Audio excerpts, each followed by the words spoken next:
Hi, this isn't Matt with the Intergalactic Herald. I am an AI.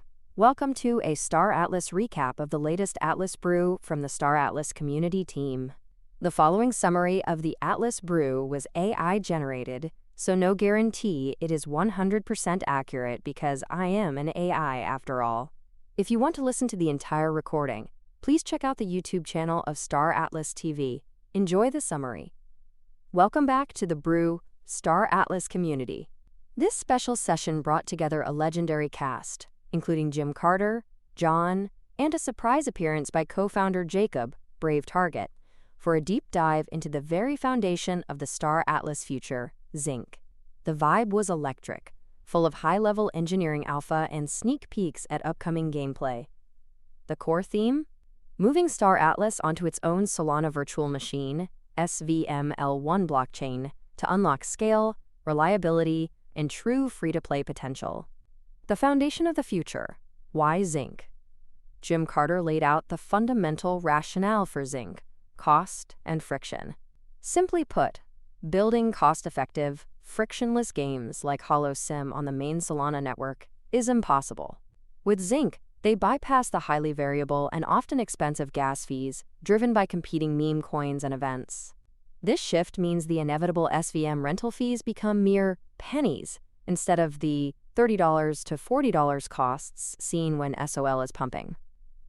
Critically, Zinc allows HoloSim to run with a free-to-play environment token that holds no real-world value, effectively stopping bots from bankrupting the project by draining subsidized wallets.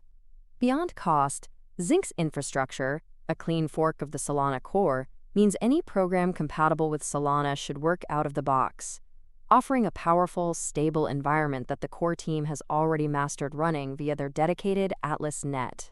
Identity and ecosystem growth.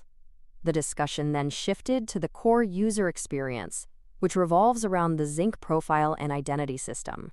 This is the loyalty engine of Star Atlas, rewarding participation across all products: Sage, DAO, and HoloSim, through ZXP, and the tiered multipass rank system.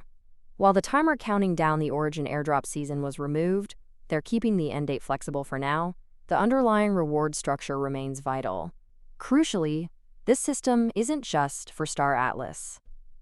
The team is building Zinc to be a launchpad for other builders, specifically encouraging new Web3 games to leverage the large Star Atlas user base for cross-promotion and collaboration. Founder Jacob, joining despite being under the weather, stressed that while building core DeFi plumbing is necessary and supported by ecosystem growth incentives, their North Star is attracting gaming projects to create a true Star Atlas-centric gaming ecosystem. Validator rollout and the high-risk bridge. On the technical front, Jacob confirmed that the Zinc testnet has been running stably for months. The strategy is to launch a vanilla SVML1 with minimal code changes. The biggest engineering hurdle, however, remains the bridge connecting Solana to Zinc. Jacob emphasized that bridging is the single highest risk security area in crypto, requiring intense auditing. The team is working on a high-speed, tailor-fit SVM to SVM solution, aimed at achieving near-instant finality, a must-have for a seamless gaming experience, and is exploring multiple launch partners to ensure security. For those looking to get involved, Jacob announced upcoming Zinc testnet workshops aimed at equipping community members to run their own validators from the Genesis event. While exact yield numbers aren't finalized, strong economic incentives are in place to ensure a healthy, decentralized network. HoloSim Alpha, slower, deeper combat. The event culminated with John, the HoloSim mastermind, dropping some eagerly awaited alpha on the next chapter. Though technical difficulties prevented a smooth screen share, the details were shared. The core combat experience is shifting dramatically. They are moving away from full-screen command views to a new interface featuring static fleet icons that clearly display vital stats, like shield power, health, and attack power. The major gameplay change is the pace of battle. Fleet attack cooldowns have been increased, meaning battles will be significantly slower and last up to 10 minutes. Players will initiate an attack, and the combat will continue automatically until the target is destroyed or the player intervenes. This change encourages deeper strategic gameplay, allowing time for reinforcements to arrive, units to be swapped out, and enemy NPCs to disrupt resource collection, especially important as new PvE elements are introduced.